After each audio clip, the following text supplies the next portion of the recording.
ก็มาอยู่ในเกมอะไรสักอย่างชื่อไม่ออกนะคะแล้วก็เล่นกันมาเล่นกันเราจะใช้ตัวนี้แหละตัวคุมเกมเราจะใช้สมาธินะ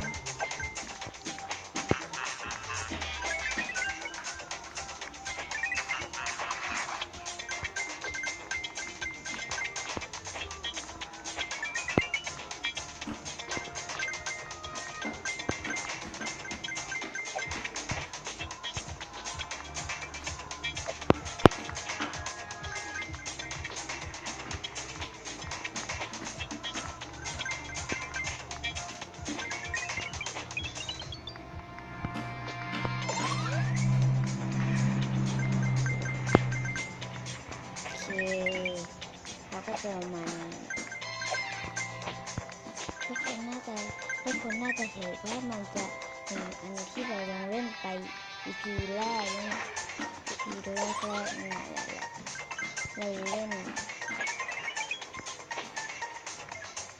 เราชอบตัวนี้ตายก็ตัวละครก็น่าเราก็มีเยอะแล้วแหละแต่ไม่เยอะมาก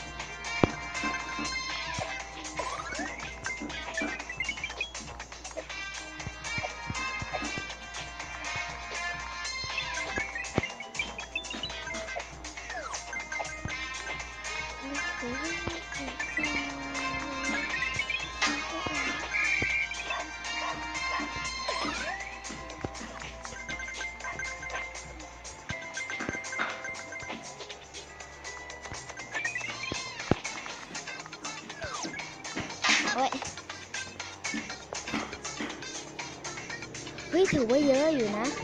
ดูเราเอาอันดับที่5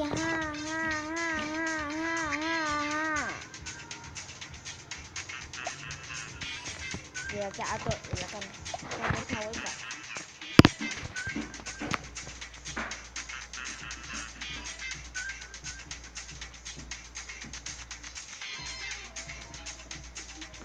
จะใกล้ตัวนินจาเราไปที่อย่างนี้โอเคถ้ามีเสียงรบกวนต้องขออภัยด้วยนะคะ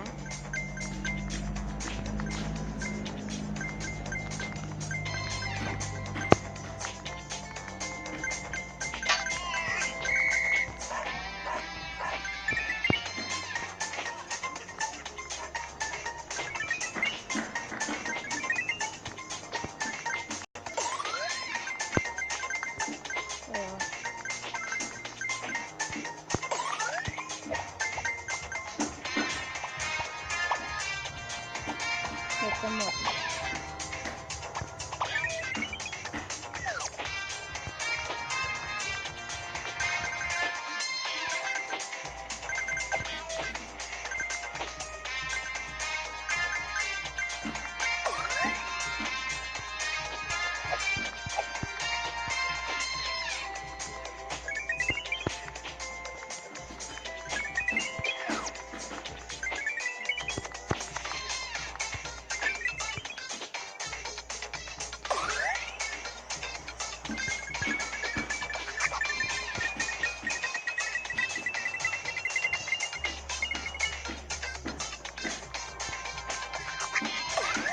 ได้กล่องมาแล้ว1 กล่อง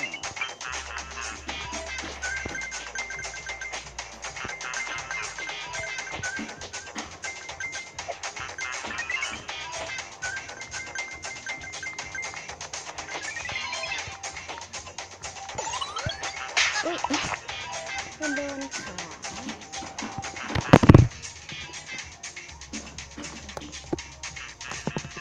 ก่อนจะได้อะไรนะ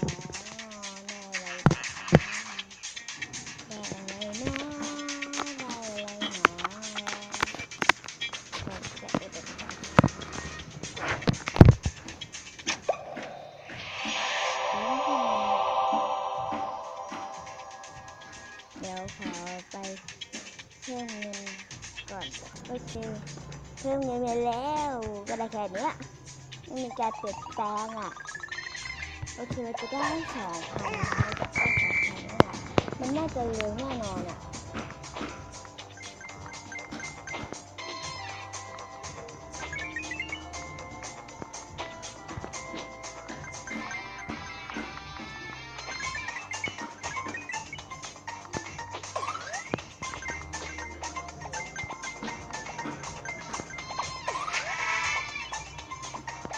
ครบแล้วเหรอ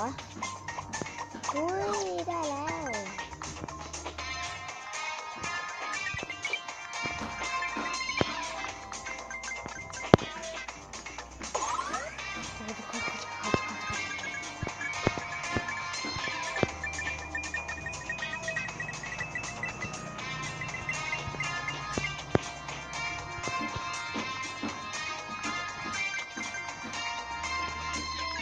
อุ้ยเ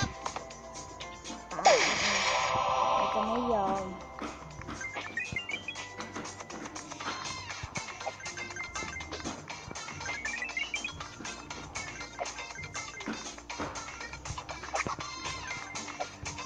อุ้ย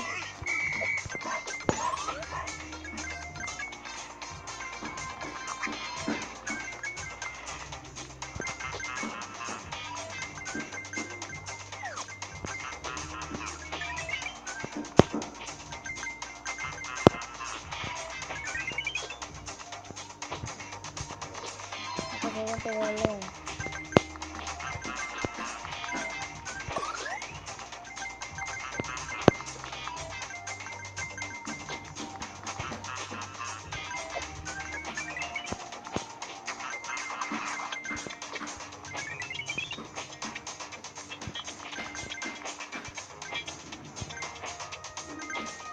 เดี๋ยวแบบรัวๆ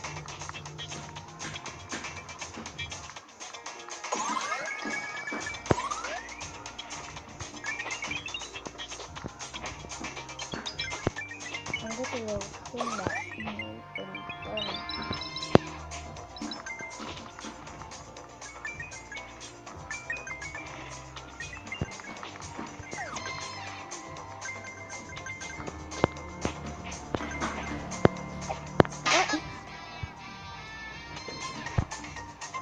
ถือว่าก็ได้ฮ่า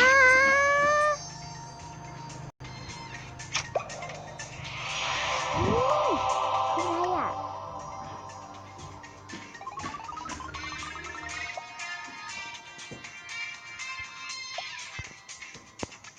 อยากได้ตัวนี้อ่ะอยากได้ตัวนี้เลยอ่ะ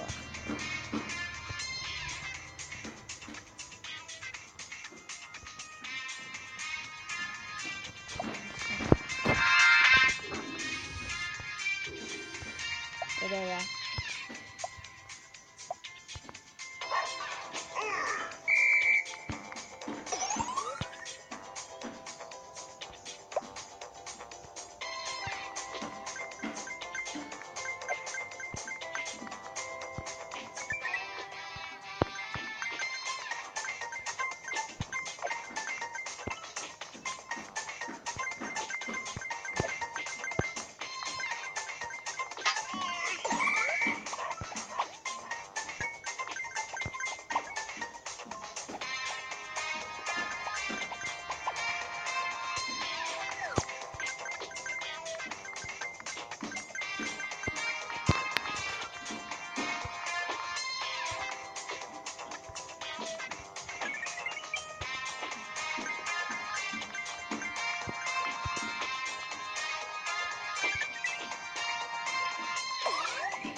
โอ้โหยังเสียวเลยนะจ๊ะ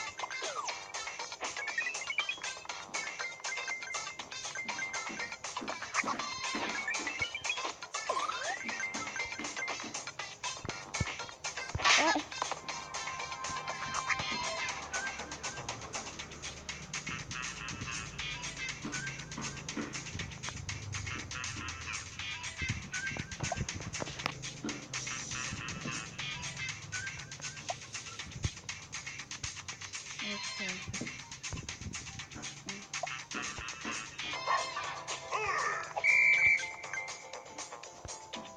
เสร็จแล้วไหมล่ะโอเค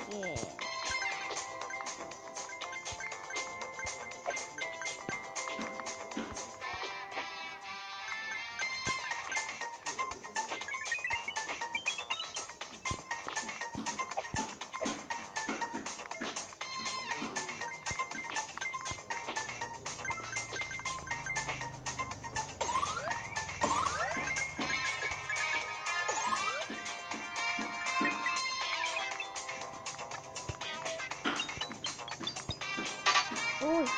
อุ้ยสะดุดอุ้ยสะดุดเดี๋ยวเอาไปที่สะดุด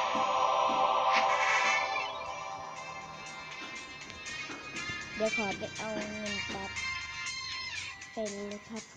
ไปรับเงินก่อนนะคะเอาไป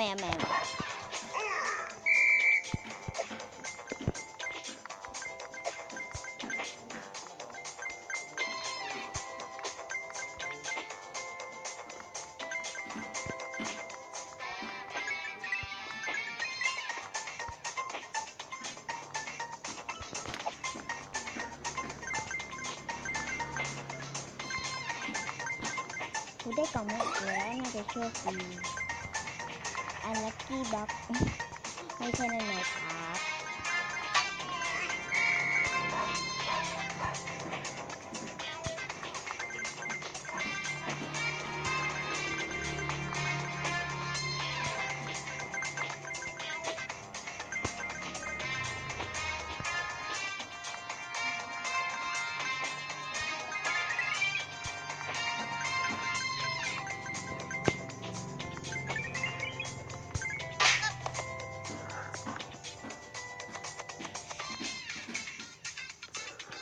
เราจะมาแกะ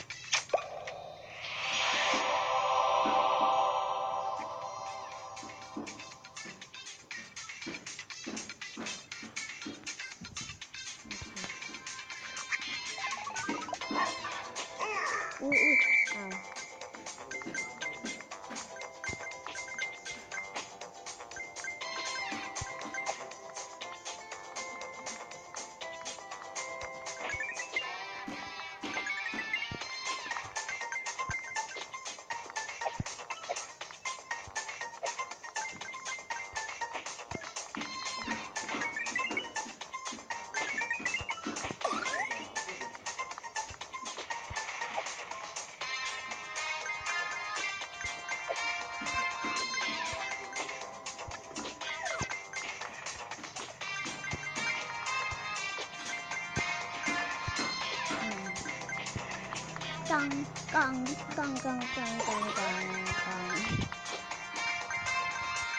กองเจอกองเจ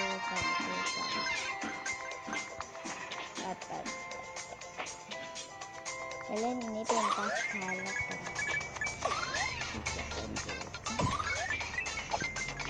ที่อยากได้กล่องตรงนี้เจอกล่องแล้วแต่ไม่ได้หยิบ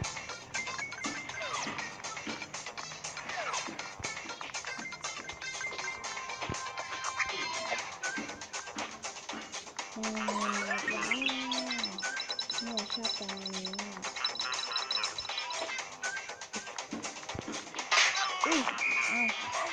ไปที่หมด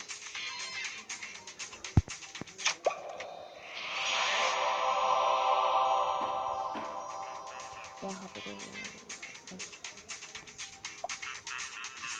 โอเคให้สำหรับคลิปนี้ขอลาไปก่อนนะคะจะเป็นแบบคลิปหน้าก่อนบาย